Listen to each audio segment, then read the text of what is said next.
Yeah, you can keep us, you can tell us apart. I'm the gray-headed one, and he's the young guy.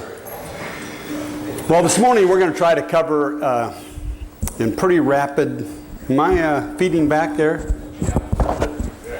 Maybe that other one needs to be shut off. Okay. In pretty rapid succession, we're going to try to cover three big topics about mentoring. One, why is mentoring so important? Why is it so hard to do effectively? And some very practical suggestions about how to make a mentoring relationship work. So, if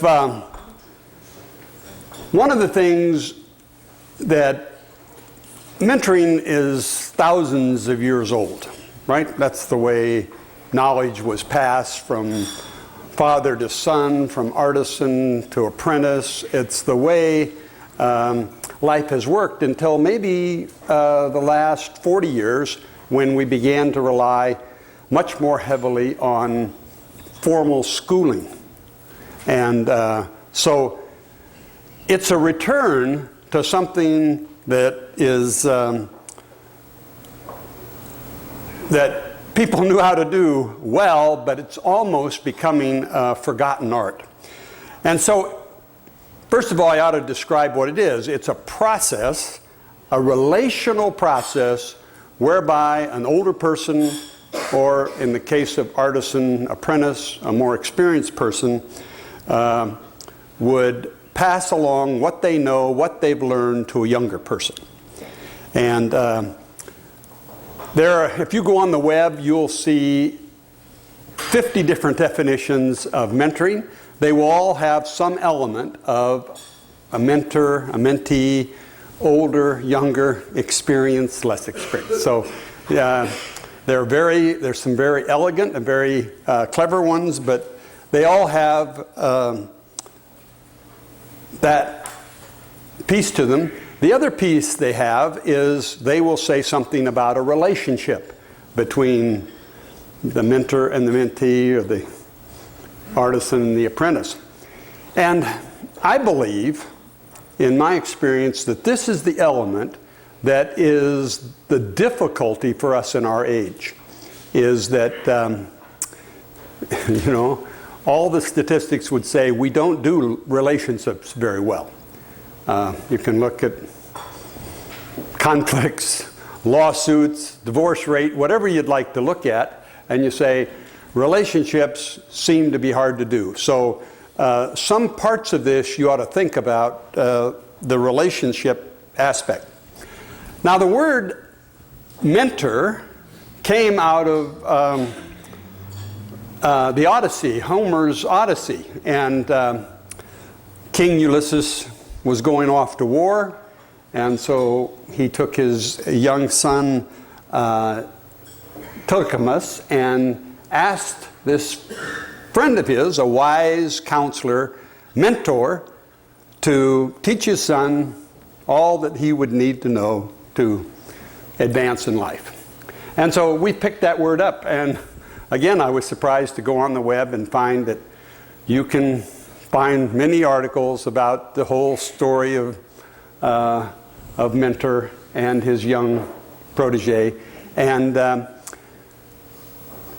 what is clear with that is that people who want to criticize mentoring relationships will focus on that no mentor is perfect. I mean, that, even Homer couldn't invent a mentor, and so that he had his mentor specially endowed by the goddess Minerva to have these special powers so that the young boy would get the real stuff and not the stuff that comes from normal human beings, which is in its flawed states.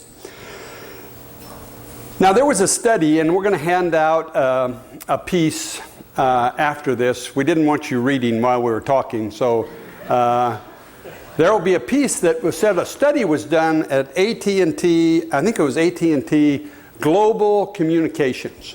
There were 12 executives at the top, and when they did this study, they found that 4 of them had worked for the same middle-level manager coming up the path in AT&T. And that was a big shocker in this study that really got AT&T's mentoring program going, because they said, here's this guy who never achieved executive status, but they had 4 out of their 12 executives at the top of the company who had basically learned their stuff from this middle-level manager. And it's a very classic story of AT&T's power in management, and it's a very powerful story in the sense of how you don't necessarily need to pick the top person or somebody at the top of a corporation to be your mentor.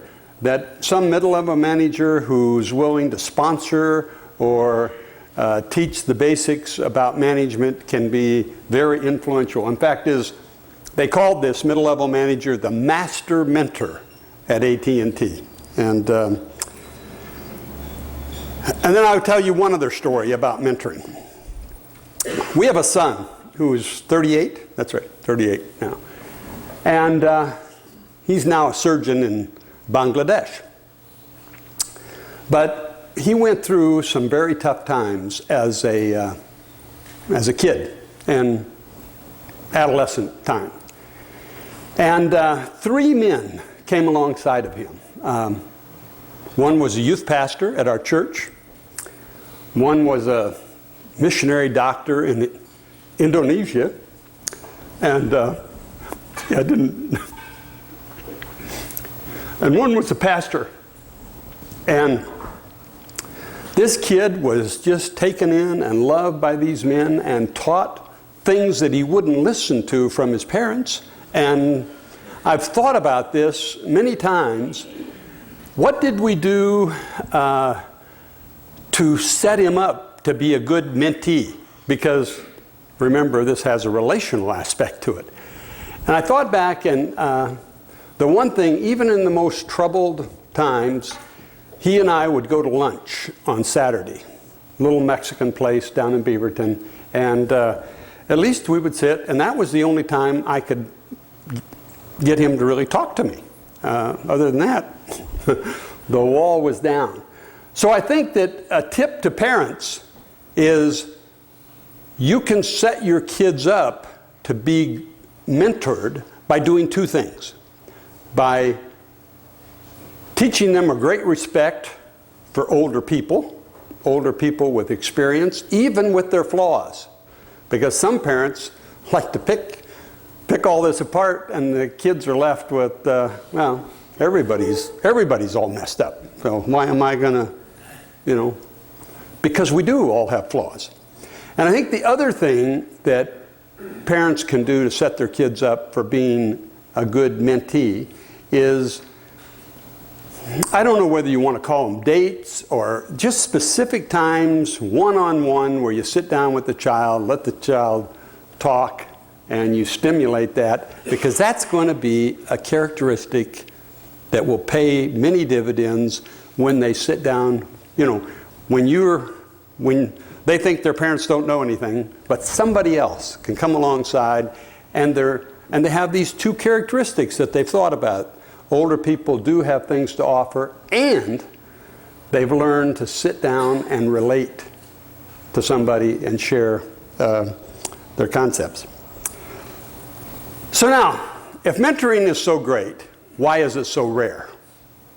That ought to be a question in all of our minds, right? And the reason it's so rare is because it's hard work. Most of you, if I said, find a mentor, it's going to boom your career, it's going to accelerate your career in ways that you can't imagine. You're all going to sign up for that because you see it's a big benefit to you. And so then what does it cost you? And I think the Most people that I've talked to, they want candid feedback. They want somebody in their life to give them real feedback, but they don't want to go through the process of creating the environment by which you get that feedback. That's the hard work. That's the difficulty. And so you'll find that that mentoring relationships are hard work, take lots of energy, and require you to develop your relationship skills and to be open and vulnerable to somebody who potentially will hold you accountable, whom you'll share your struggles in your life, and it's hard work, and Brian will talk a little more about some of the difficulties. I think it's also hard because all the data would show that emotional intelligence in the U.S. is dropping. Well, you had a lady here, Terry Smith, came and talked about emotional intelligence, but road rage is an example of people not being able to control their emotions. And after Daniel Goldman's book came out, and I think it was 1995, they've taken some different points, and they show that the emotional intelligence is on a decline, or emotional quotient, whichever you like to call it. So it takes a lot of emotional maturity, it takes a lot of hard work, and it takes some idea that if I go through, that to receive this benefit, I'm going to have to open myself up for that benefit and learn to relate to somebody in a much tighter way. Now, I've often talked to people about, if you knew the future, if you could kind of do a timeline of the future, and you said, okay, I know the stresses that I'm going to be under when I'm early in my career and I have young children. And then I know the stresses in my career when I have aging parents and all the issues surrounding those aging parents. And I know the future if I'm going to go through a divorce and the stresses that would cause. And I know this, I see the future, and I know when I'm getting older and I'm going through illness issues. And you would look at that timeline and say, you know what? I need a support system in my life to fit in with these events that, by the way, are going to happen to all of us. And the problem is, you got to put that support system in place ahead of the events. Because once the event happens, if you're in the middle of crisis, you just lost a wife or you just lost a child, you're in no real position to put a relationship together. So when you look at it in this big, broad sweeping timeline, putting these kinds of support systems like mentoring in place in your life absolutely makes logical sense. And yet, most of us, too busy, too calloused, too everything to put them in place. And then when we need them, it's too late. So I argue to people that mentoring is one of the most powerful human interactions that can be created, and yet it's very hard to do, takes a lot of work, and Brian's going to talk in detail about some of the practical aspects. Oh, and by the way, some of you may say, well, is there any good books? This is a very good book. It's by Paul Stanley and Robert Clinton on connecting the mentoring relationships you need to succeed in life. It's a very good book. It paints a very broad picture of mentoring, and I thought I would at least recommend some material. So, Brian? Thanks, Bill. It's very fun to be up here with Bill. Bill and I have been good friends, and he's been my mentor for about 14, 15 years now. And we've definitely walked through a lot of roads, and it's just been a great experience to have a mentor. So I wanted to just share for a few minutes about some of the not only challenges, which Bill kind of went into, but also some practical suggestions for making mentoring work. So as you look at the coaching field, I think you see a lot of good examples of how mentoring plays in. And one example I found was a coach named Bill Walsh. That name ring a bell with anybody? San Francisco 49ers, and a lot of people have heard of him. And I think he's primarily known for his winning football teams. But if you look at it, he was actually an awesome mentor. And he really prided himself on grooming coaches up underneath him.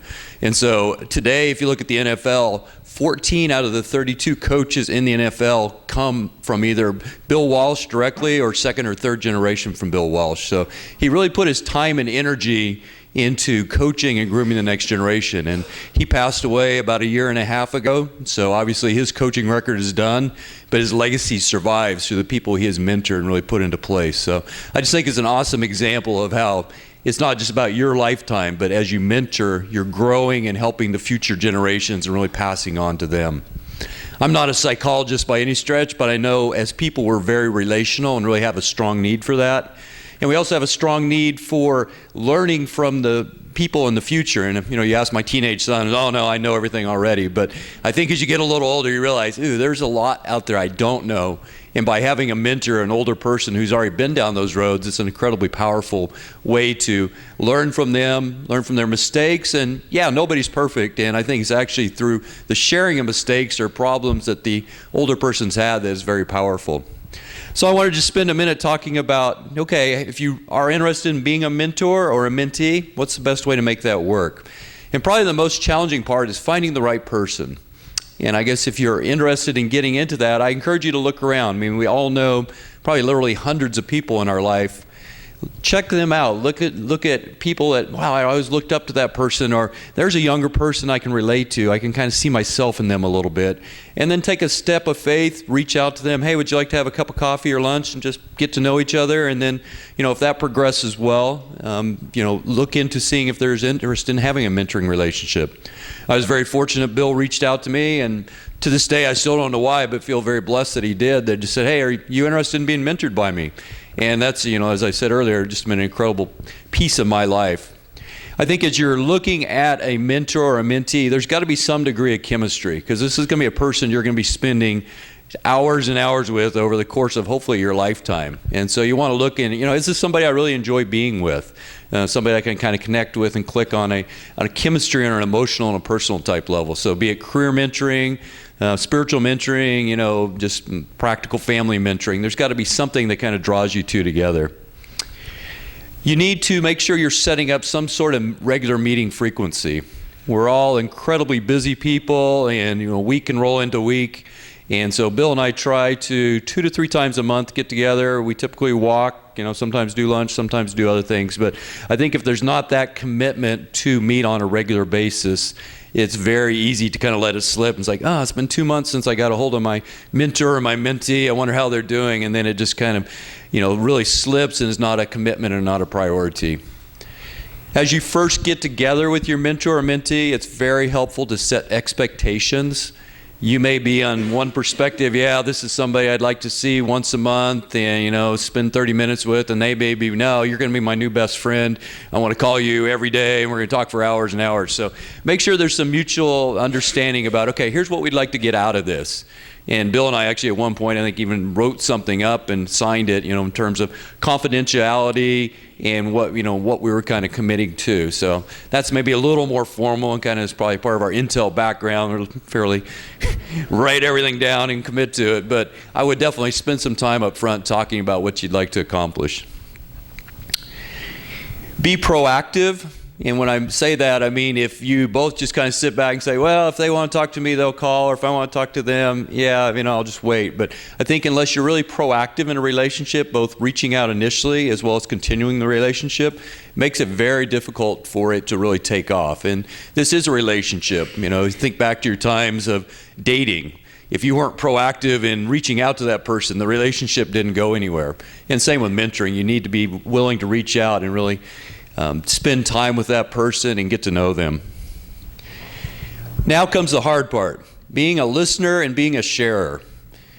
It's very difficult, I've found, for people to sit back and listen. Everybody wants to talk, and usually it's not very deep talk, but it's just, talk, but don't want to listen. And I think for effective mentoring-mentee relationship, there's got to be that ability to sit back and say, what's going on in your life, and really truly care and really truly listen. And then on the other side, you've got to be open and transparent and share what's going on in your life. It's easy to say, oh yeah, things are going good at work, things are going good at home. But if you really want anything good, fruitful to come out of the relationship, be open and share what's going on in your life, and then be willing to take that feedback. And there's been times it's very painful. Bill will give me constructive feedback, and I don't want to hear that. Thought I was doing okay, and I'll go sit back and listen and think, and a week later it's like, yep, you're right, I needed to really work on that. And so I think that's got to be a big piece of it. And it's a two-way communication. As a mentee, I think I've probably been able to offer almost as much advice back up to Bill as well. And it definitely becomes a perspective that he gets as a younger person that I'm able to offer. There's obviously a lot of confidentiality involved. If you're not the type of person that wants to keep secrets or keep things quiet, you're probably not wanting to get into a deep mentoring relationship, be it at a business level or whatever. You're going to be sharing things that you don't want widely broadcast. So make sure you set up front what level of confidentiality you want to be able to keep with that person. Another big one is following through on suggestions. If I'm a mentor and I'm giving advice to a younger person, and every week after week they come ask me the same questions or complain about the same issues, and I've given advice and they don't take me up on any of them, after a while I was like, you know what, this is not really worth my time. And so if you are being mentored by somebody, make sure you follow through and at least think through them, and if it's something, I don't think that works for me, give that feedback back to your mentor so at least that they know you're being heard. And then last but not least, make sure you're having fun. This should be part of your life, part of your relationships. You can really grow and learn. And, as Bill said, as Americans, we don't do good at relationships. And this is really kind of a small laboratory in a way of learning how to improve your relationships, not just with your mentor or in your family, but everybody you work with, everybody who surrounds you in your neighborhood. So with that, I'd just like to really challenge you guys here. And there's a lot of people older than me, and a lot of people, a few people younger than me. But if you don't have somebody you're mentoring in your life, I would strongly encourage you to look out and see if you can find a younger person that would be interesting for you to meet with on a regular basis, pass on a lot of your life experiences. Everybody here has done some amazing things and have learned some lessons a lot of times the hard way. Share those with other people. Take a step of faith, reach out and do that. If you are interested in being mentored by somebody, look around. There's a lot of people even in this room today that would probably be willing to do that. Take a step of faith and ask somebody to do that. It's a relationship that I believe will change your life and really allow you to improve who you are, and then also pass down things as you grow older. So with that, we will stop and we'll take any questions you guys have. There's one back there. I have a question, and I know the step 3 on our paper here, but when you have the need for a mentor on a certain, there's a certain emotional or a topic that you want to be mentored, and that has you've handled it, you've evolved, and is there a time for that particular mentoring relationship to end and you to seek out a source of another type of mentoring? So I'll repeat the question just for the video. Is there ever a time that you've been mentored for a while and the relationship's kind of come to an end, or the need for the mentoring is ended? Is it okay to stop that and go seek a different type of mentoring relationship? And I'll answer, then I'll let you dive in, Bill. But yes, I believe definitely. I don't think this needs to be a lifetime, we're going to do it till one of us dies type of thing. I think it also, that goes back to the expectations you set with your mentor. It's like, okay, I want to meet with you on a monthly basis to help me get to this next career path, or help me through this sticky spot in my life, and then at that point we'll reevaluate. So I think, especially if you set that up front, but I don't think you need to continue that on forever and ever. Yeah, and the reason I recommended this book is that it does show all these different kinds of mentoring relationships where you're in a new job, you're at a stressful period in your life, and you may want mentoring for just a specific time, and you ought to be, as Brian pointed out, you ought to be clear with that up front so the expectations are the same. And one thing I don't think I mentioned and Brian didn't mention very well is accountability. I find that one of the things that he does for me is struggles in my life, he holds me accountable. And, you know, sometimes it's very helpful to me. I'll think, you know, I'm not going to do this. I'm going to have to report in to Brian. And that's just more, I mean, sometimes I can see the disappointment on his face when I let him down. And I think accountability is something we all need, whether, you know, it's in our personal life or, you know, saying you're sorry, you know, to somebody. I'll be a little vulnerable here. I've said, you know, I blew this relationship. Brian will say, well, what'd you do about it? And next time I see him, you know, I know he's going to ask me.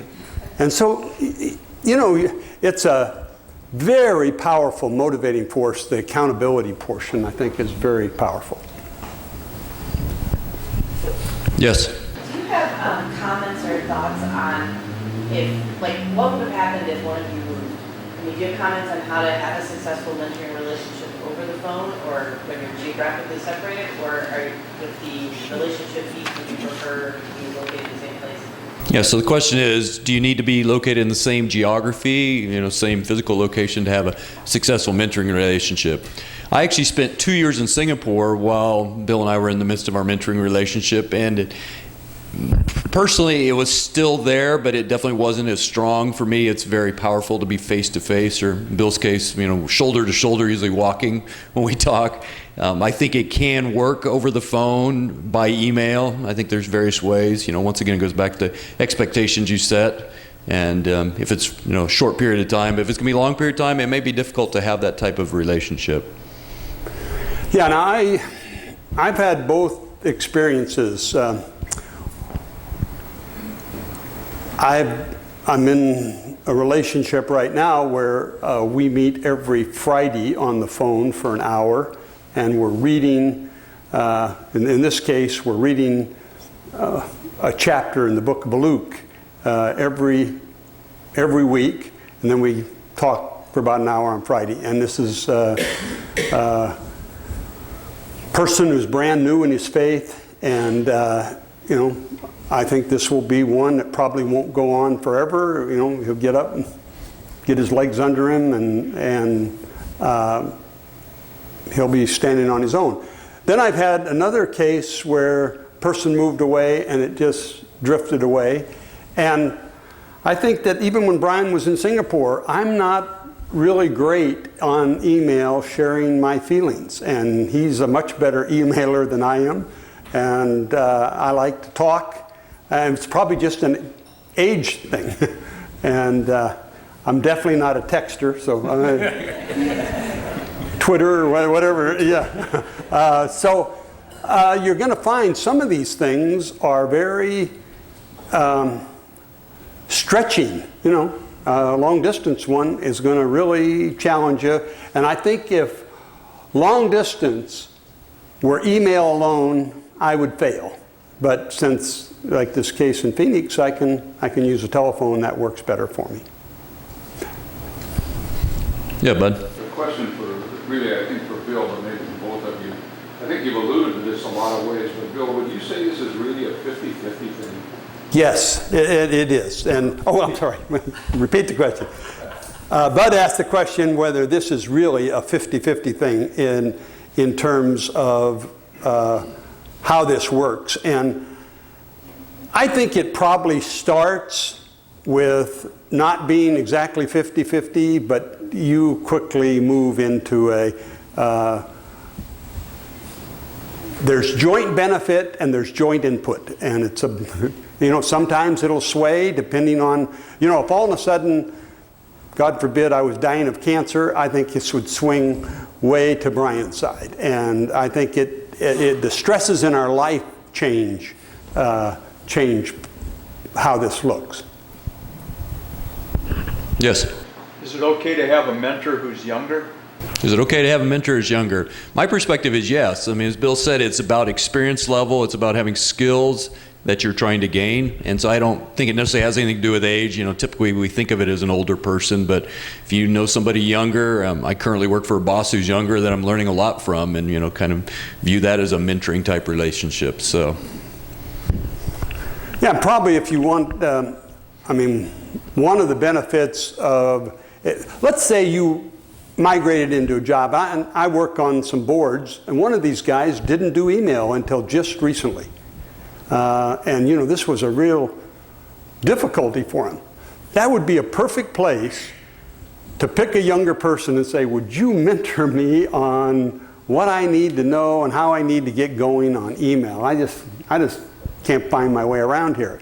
And there have been times when Brian comes over and shows me something on my computer, and that's a very powerful way to get, you know, to kind of pick an element to get it started. That may even be a good way with your kids to maybe open up some of these avenues. Brian, you need to teach him to text. I have to learn from my teenager first. You had a question? Brian, from your perspective, tell us about your experience when Bill gives you the answer versus helping you discover the answer yourself. So the question is, how do you feel when somebody gives you the answer versus helping you find the answer yourself? And I think it goes back to the age-old proverb about, do you give somebody a fish or do you teach them how to fish? And so I don't know that Bill's ever told me what to do. Sometimes I'll ask him directly and he'll say, well, you know, here's my perspective, or here's a situation I was in and here's what I learned from that. So, you know, I personally do much better when somebody kind of guides me, but don't say, yeah, you've got to go do this or this. And it's actually, as parents, it's, you know, I think a lesson we learn pretty quickly that if you can guide your kids but not tell them exactly what to do, it works a lot better. So it's, I think that's very good feedback. Yes, Brian? How would you manage the relationship, or would you want to be in a situation where you're in the management reporting chain of your mentor? So how would you handle it if you were in the management reporting chain of your mentor? I don't know. Why don't you take that one first, Bill, because you've probably had that a few times. Well, first of all, sometimes these relationships in corporations can be manipulative, but there is a piece of them that is a sponsorship. And so I personally don't like them in direct management chains, although when I was first at Intel, I did benefit quite a bit from one of the senior staff. Actually, I can look at two different ones who really took me aside, but it was very limited, the time was limited, and I think I probably did gain some sponsorship from them. But let me just go to the dark side of this. I walk into a company as a young man and I say, now, let me just plot who I can get to sponsor me and see if I can manipulate this. And that causes me to put on a good face to that person. And I'm not really, you know, everything I say then, I'm thinking about how they're going to take it and is that going to move my career forward. That's not the spirit or the character that is going to develop you. So I think that can be manipulated, and I think you have to be very careful of that. And that's why, in general, I would look for somebody who's not in a management chain and let them coach me and advise me. Does that make sense? There was another question back there. During the course of your mentoring, in a situation where the mentee might need some advice or experience from the mentor, what if the mentor doesn't have that experience in their background? How do you handle those situations? How do you handle a situation where the mentor doesn't necessarily have a good answer or have that expertise in their portfolio? Well, I think, well, turn it over to my mentor to answer that one. Remember, I mean, one of my commitments is I've got a network, okay? How would I go about getting the answer to that? And I offer my network to Brian. And so it's the same thing. I mean, you would say, I probably over the number of years have developed a lot broader network than he has, and if I don't know the answer, I'm not going to bluff my way through it. I'm going to say, well, let's get together with George. I know George, and he's very wise in these areas. And I mean, this mentoring thing can ripple down. And I think what you're really doing, you're offering sponsorship, you're offering counsel, concern, and care for the person, but you're also saying, my sponsorship, if I can help you in any way in terms of sponsoring you, you're also saying, my network is open to you. Matthias? Is it unrealistic or unwise to have more than one mentor or mentee at a time? So I would say no. Repeat the question. Are you mic'd? You're not mic'd. Okay, so Matthias was asking, is it okay, or does it make sense to have more than one mentor or mentee at a time? And I would say yes, definitely. Depending upon your bandwidth and depending upon what you were looking to do, I might have a mentor specifically focused on my area of business and then one more focused on my personal life. I know Bill has several people that he mentors now and in various relationships. Yeah, but remember, most of you who are very busy are probably not in a mentoring relationship or a mentee relationship because of your schedule. And so if you get about 3 relationships trying to go, and they're all going to suffer. So yeah, my recommendation would be you start with one, or you have a primary one, and then you may have a secondary or even another one in that are kind of less intense and require less of your time. Yeah. Claudia had a question. I'm wondering, how do you identify the problems in the areas that you need to grow in? We all have multiple areas. What if the mentor feels like, wow, this is the huge weakness of my mentee, but the mentee is feeling like, this is where I want to grow? How do you identify that on an ongoing basis?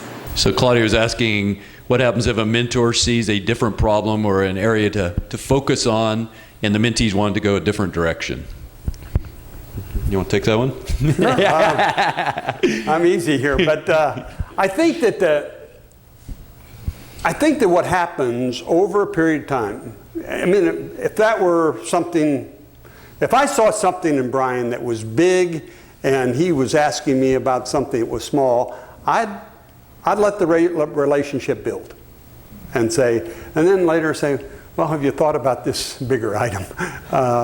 Because if you tackle something that the mentee doesn't feel they're benefiting from right at first, I think my experience is that this relationship's going to dwindle.